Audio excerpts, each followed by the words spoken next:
Bapak Ibu saudara-saudari sekalian, saya sungguh excited ketemu kembali di dalam ibadah JKH House Online hari ini. Mari kita siapkan hati kita mau bersyukur, kita mau mengenal Tuhan kita lebih dalam lagi. Mari kita berdoa untuk ibadah saat ini. Bapak, terima kasih Tuhan, biarlah Tuhan saat ini urapan-Mu Tuhan berada di tempat dimanapun kami menyaksikan ibadah ini ya Tuhan. Juga Engkau juga mengurapi kami ya Tuhan untuk supaya lebih lagi Tuhan dalam untuk mengenal firman-Mu yang sungguh yang akan dibagikan oleh hamba-Mu hari ini ya Tuhan. Biarlah Engkau sendiri Tuhan yang menjamah kami Tuhan, mengorek isi hati kami Tuhan, supaya kami bisa mengalami seperti yang ada dalam firman-Mu. Terima kasih Bapa, dalam nama Tuhan Yesus. Amin.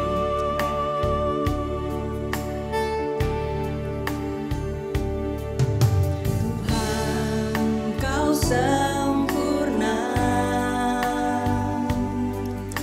dalam rencana-Mu dan karya-Mu. Ku serahkan hidupku, pulihkan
dalam perjalanan kami Tuhan. Sertai kami dalam kehidupan kami ya Bapa.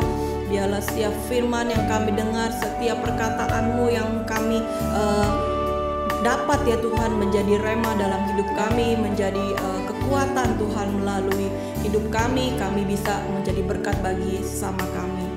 Terima kasih Bapa, di dalam nama Tuhan Yesus kami sudah berdoa. Selamat mendengarkan firman Tuhan.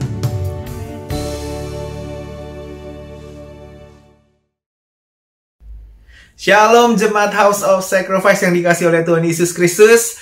Hari ini rasanya senang sekali kita bisa belajar firman Tuhan. Kita terus memasukkan hidup kita dengan kebenaran firman Tuhan, sehingga firman Tuhan itulah yang akan memerdekakan kehidupan kita. Amin saudara. Selama beberapa minggu ini kita belajar bagaimana tentang kekayaan. Ya saudara, ada jemaat yang miskin tapi kaya. Ada jemaat yang kaya tapi miskin. Nah, kita sudah belajar tentang jemaat di Laodikia. Di dalam Wahyu 3 dikatakan bahwa jemaat ini adalah jemaat yang kaya. Mereka memperkaya dirinya. Mereka dapat penghormatan manusia karena mereka kaya. Mereka mungkin orang-orang akan melihat bagaimana Pak kiat-kiat suksesnya, bagaimana Pak cara berpikirnya Pak. Mungkin mereka akan dihormati orang karena kekayaan yang mereka punya. Tetapi Tuhan menegur mereka, engkau memperkaya diri, tetapi engkau nggak tahu kalau engkau malang, miskin, melarat, buta, dan telanjang. Saudara, luar biasa. Lima-limanya itu komplit saudara. Kita pikir kalau kita sudah kaya, kita tidak miskin. Karena lawan kata kaya itu kan miskin ya. Kita tidak melarat. Nggak mungkin kita bisa malang. Nggak mungkin. Karena kaya bisa beli sesuatu. Kaya nggak perlu kekurangan. Kaya bisa beli banyak hal. Buta bahkan telanjang. Kita sudah pelajari itu minggu yang lalu saudara. Dan minggu yang lalu kita juga belajar bagaimana ada jemaat yang sebenarnya mereka menderita. Mereka kekurangan, poor, miskin saudara. Tetapi mereka itu dikatakan kaya saudara. Nah, kita mau lihat lagi sedikit sebagai untuk mereview. Mari sama-sama kita buka di dalam 2 Korintus. Ya, di dalam 2 Korintus ayat 8. Pasal 8 ayat yang kedua. 2 Korintus 8 ayat yang kedua. Selagi dicobai dengan berat dalam pelbagai penderitaan, sukacita mereka meluap. Dan meskipun mereka sangat miskin, namun mereka kaya di dalam kemurahan. Saudara, mereka ini kaya di dalam kemurahan, tapi sebenarnya miskin saudara. Dan kita juga melihat di dalam ayat yang ketiga, aku bersaksi bahwa mereka telah memberikan menurut kemampuan mereka, bahkan melampaui kemampuan mereka. Dengan kerelaan sendiri mereka meminta dan mendesak kepada kami, supaya mereka juga beroleh kasih karunia untuk mengambil bagian dalam pelayanan kepada orang-orang kudus. Mereka memberikan lebih banyak daripada yang kami harapkan. Saudara, jemaat di Makedonia ini adalah jemaat yang kondisinya itu adalah benar-benar menderita, benar-benar miskin gitu. Tetapi yet mereka bisa memberikan lebih banyak. Dan saudara, mereka mendesak agar ikut ambil bagian. Artinya understanding mereka, pengertian mereka tentang di dalam hal aku harus melayani, aku harus ambil bagian, aku tidak boleh karena kemiskinanku, karena kekurangan aku tidak ambil bagian. Aku harus mendesak bagaimana supaya aku bisa ikut di dalam ambil bagian di dalam pelayanan-pelayanan kasih. Nah, saudara, Paulus adalah orang-orang yang melakukan pelayanan demi pelayanan, pergi ke kota sana, pergi ke kota sini, saudara. Dan orang-orang di Makedonia ini tahu bahwa ini adalah pelayanan, dan bentuk kasih aku kepada Tuhan adalah dengan aku ikut ambil bagian. Tapi kan kalau miskin itu kan rasanya kadang-kadang nggak tega untuk mengambil. Makanya itu mereka mendesak, aku mau ikut ambil bagian. Aku mau ikut ambil bagian. Supaya apa? Supaya pemberitaan firman Tuhan, pekabaran Injil boleh sampai kepada kota-kota, boleh sampai kepada desa-desa melalui pelayanan Paulus. Makedonia ini gak punya apa-apa, miskin, tetapi mereka bisa memberikan yang bahkan lebih daripada yang diharapkan. Mereka kaya di dalam kemurahan, mereka kaya di dalam memberi, mereka kaya di dalam understandingnya tentang hal-hal yang rohani, tentang pelayanan kasih. Mereka kaya, saudara. Sedangkan jemaat di Laodikia, mereka kaya, tapi mereka tidak pernah bisa serius sungguh-sungguh di dalam hal-hal yang rohani. Tidak punya kerinduan untuk sungguh-sungguh untuk melayani dengan sepenuh hati. Makanya itu dikatakan engkau tidak panas, engkau tidak dingin. Nah, kalau kita dalam hidup ini, tentu saja firman Tuhan ini harus kita apply dalam hidup ini, harus kita terapkan dalam hidup ini. Kita lebih memilih mana? Aku lebih memilih kaya tetapi miskin rohani, atau aku lebih memilih miskin tetapi kaya di dalam kerohanian? Kita lebih memilih yang mana, saudara? Tentu saja susah untuk dijawab, bukan? Karena pada dasarnya kita tidak rela untuk menjadi miskin, walaupun yang ini menjadi lebih kaya. Saudara, hati-hati dengan kekayaan. Kekayaan itu bisa sangat-sangat mengikat kita, sehingga andalan hidup kita bisa lari, bisa bergeser kepada kekayaan, saudara, dan bukan kepada Tuhan. Tuhan mau kita untuk benar-benar mengandalkan Tuhan, 100% mengandalkan Tuhan. Kita mau belajar lewat pemberitaan firman Tuhan ini, bagaimana supaya kita lebih mementingkan harta sorgawi daripada harta yang ada di dunia. Sangat-sangat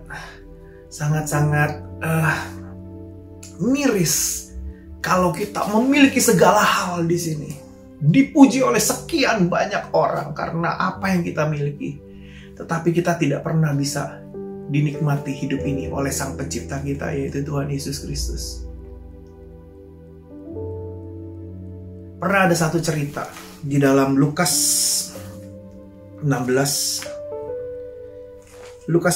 ayat 20 sampai yang ke 25. Cerita tentang Lazarus yang miskin dan orang kaya. Kita mulai dari ayat yang ke-20.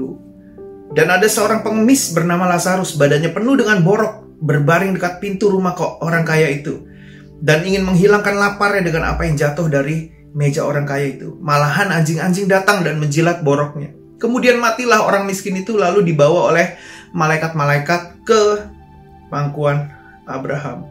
Orang kaya itu juga mati lalu dikubur. Dan sementara ia menderita sengsara di alam maut, ia memandang ke atas, dan dari jauh dilihatnya Abraham dan Lazarus duduk di pangkuannya.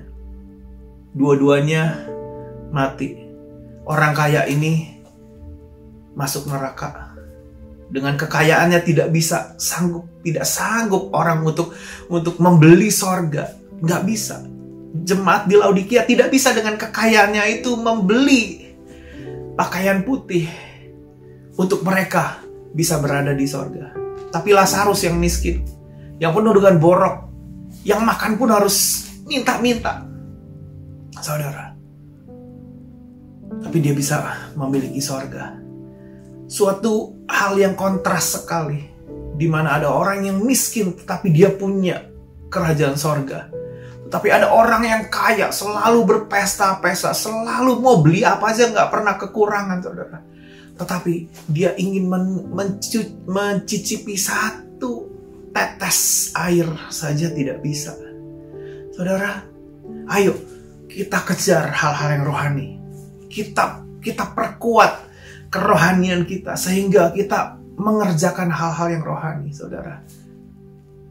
Di level yang ini, ayo kita maintain. Tuhan, aku tahu Tuhan, Kau akan mencukupi Tuhan. Cukup is enough. Aku gak perlu jadi lebih kaya dan lebih kaya dan lebih kaya, sehingga aku gak punya waktu lagi untuk mengerjakan hal-hal yang rohani, saudara.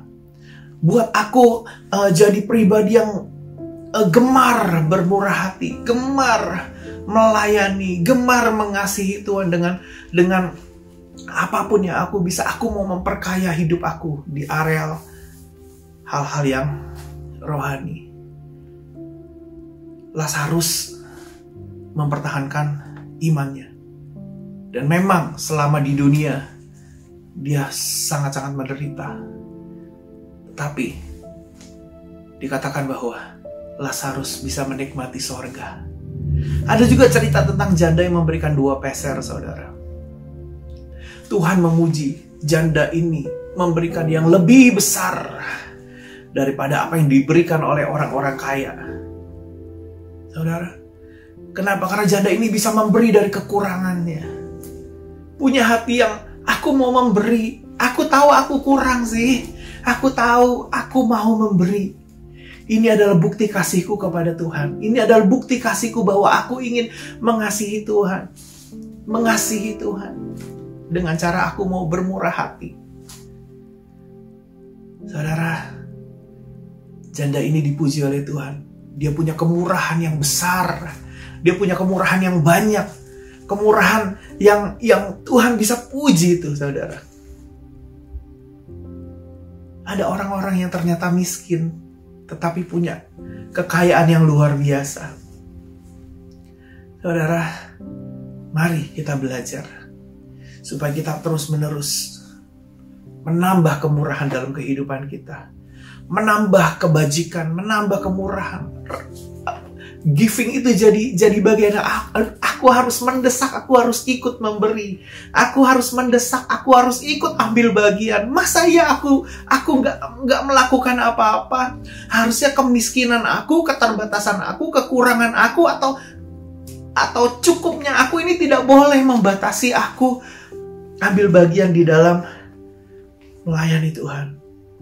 Saudara, kalau kita punya mindset seperti ini, saudara, kita akan dikatakan engkau kaya. Engkau kaya di dalam kemurahan, di dalam ternyata kalau di-compare kemurahan hatimu dengan kemurahan hati orang yang kaya yang tapi tidak punya hati untuk memberi, ternyata kamu lebih kaya loh. Ternyata kamu lebih diketemukan Tuhan, kamu lebih mengasihi loh, kamu lebih punya kemurahan hati loh, saudara. Kita mau lihat beberapa ayat lagi yang dimana Makedonia ini adalah jemaat yang luar biasa ternyata, saudara. Mari sama-sama kita lihat di dalam Roma 15 ayat yang ke-26. Kitab Roma 15 ayat yang ke-26.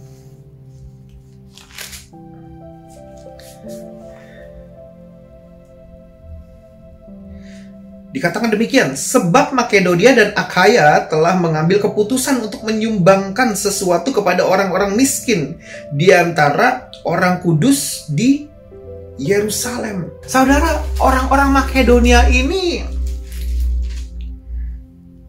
mereka menyumbangkan sesuatu kepada orang miskin. Bayangin saudara, mereka ini miskin, mereka ini kekurangan, mereka ini menderita. Tetapi mereka masih bisa ikut ambil bagian. Wah, Paulus mau pergi nih untuk melayani. Aku harus menyumbangkan sesuatu. Aku harus melayani. Aku harus memberikan sesuatu. Mungkin secara manusia mereka tidak bisa ikutan pergi. Karena mereka miskin kan. Tapi mereka berkata bahwa aku punya sesuatu. Memang aku di sini kurang. Tapi aku mau ikut ambil bagian. Ini urusan rohani. Ini penting bagi aku. Ini perkara yang rohani. Ini penting. Ini penting supaya aku nggak miskin di dunia, tapi juga miskin di sorga. Aku nggak punya harta duniawi dan aku nggak punya harta sorgawi. Itu akan membuat kehidupan mereka jadi lebih malang. Tetapi kalau aku miskin di dunia, tapi aku kaya di dalam perkara-perkara yang rohani, aku kaya di dalam kemurahan, itu membuat kehidupan aku menjadi lebih baik. Makedonia mengerti hal ini, sedangkan Laodikia tidak mengerti hal ini. Makanya dikatakan, engkau tidak tahu bahwa engkau buta. Pikiran untuk menjadi kaya, memperkaya diri itu membutakan mereka. Sehingga mereka tidak bisa melihat bahwa perkara yang rohani itu lebih valuable daripada sekedar perkara jasmani, barang-barang material yang bisa dibeli dengan kekayaan. Makedonia mendesak, aku harus ambil bagian. Aku harus ambil bagian. Kalau Paulus mau pergi kemana, aku mau ikut. Aku mau mendesak Paulus supaya apa? Sumbangan aku. Aku melayani di dalam kemurahan yang aku punya. Saudara, Makedonia ini adalah contoh supaya kita teladani. Saudara, secukup apapun kita, seberkekurangannya apapun kita, ikut ambil bagian. Percaya bahwa hartamu akan semakin berlimpah. Harta sorgawimu akan semakin berlimpah. Engkau akan dipuji Tuhan menjadi orang yang kaya di dalam kemurahan seperti jemaat di Makedonia ini. Satu ayat lagi, saudara. Mari sama-sama kita buat di dalam buka di dalam 2 Korintus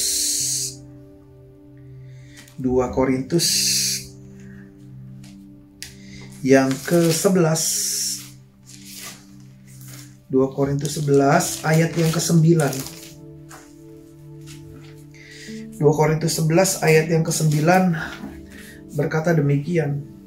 Dan ketika aku dalam kekurangan di tengah-tengah kamu, aku tidak menyusahkan seorang pun, sebab apa yang kurang padaku dicukupkan oleh saudara-saudara yang datang dari Makedonia. Saudara, jemaat Makedonia itu adalah jemaat yang tahu banget pentingnya pekabaran Injil diberitakan. Dan Paulus adalah orang yang mengambil bagian, striker, ujung tombak.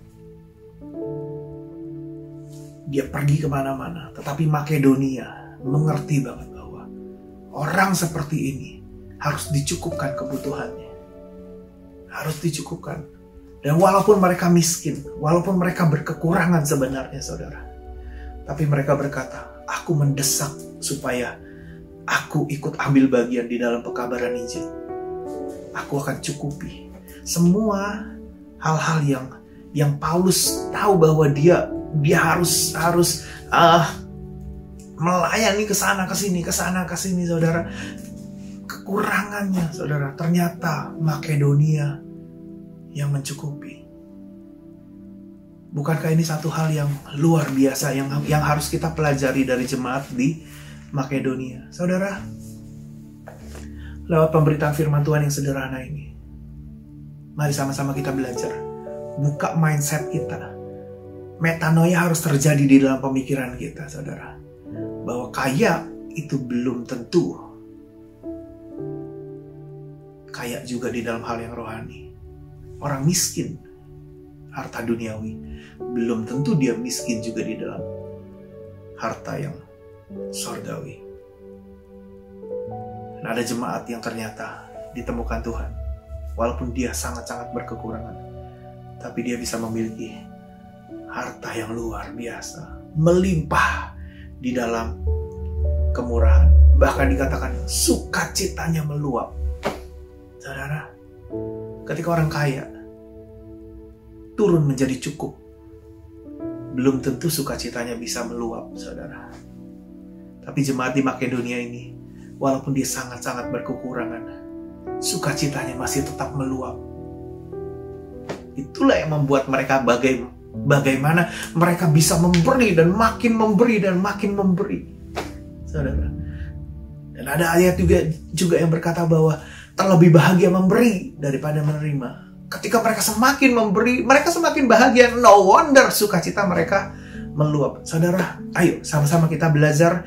Dari beberapa minggu ini kita telah belajar mengenai harta kekayaan dunia dan harta kekayaan sorgawi. Kita belajar dari Makedonia. Selalu punya keinginan, kerinduan, gak mau miss, selalu mau ikut ambil bagian di dalam bermurah hati.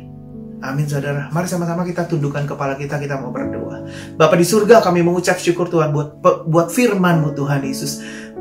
di dalam Alkitab itu Tuhan, yang kami bisa baca, kami bisa dengar Tuhan. Biar apa yang kami dengar hari ini Tuhan Yesus boleh merema dalam kehidupan kami, sehingga kami boleh terus-menerus Tuhan Yesus mengejar harta-harta yang ada di sorga Tuhan Yesus. Harta sorgawi ini Tuhan Yesus, menjadi kaya di dalam kemurahan, menjadi kaya di dalam kebajikan, menjadi kaya di dalam kesetiaan, menjadi kaya di dalam kasih kami, menjadi punya iman yang lebih banyak Tuhan Yesus, punya penguasaan diri yang lebih banyak Tuhan Yesus, punya kesetiaan yang lebih banyak Tuhan. Ajar kami Tuhan Yesus, supaya sepanjang tahun ini Tuhan, kami semakin berbuah lebat 30 kali lipat, 60 kali lipat, bahkan 100 kali lipat Tuhan Yesus. Dan nama-Mu dipuji dan dipermuliakan, dan Kau bisa menikmati hidup kami Bapa. Terpuji nama-Mu Bapa, kami mengucap syukur di dalam nama Tuhan Yesus Kristus. Kita semua yang percaya boleh sama-sama katakan amin. Tuhan Yesus memberkati kita semua. God bless.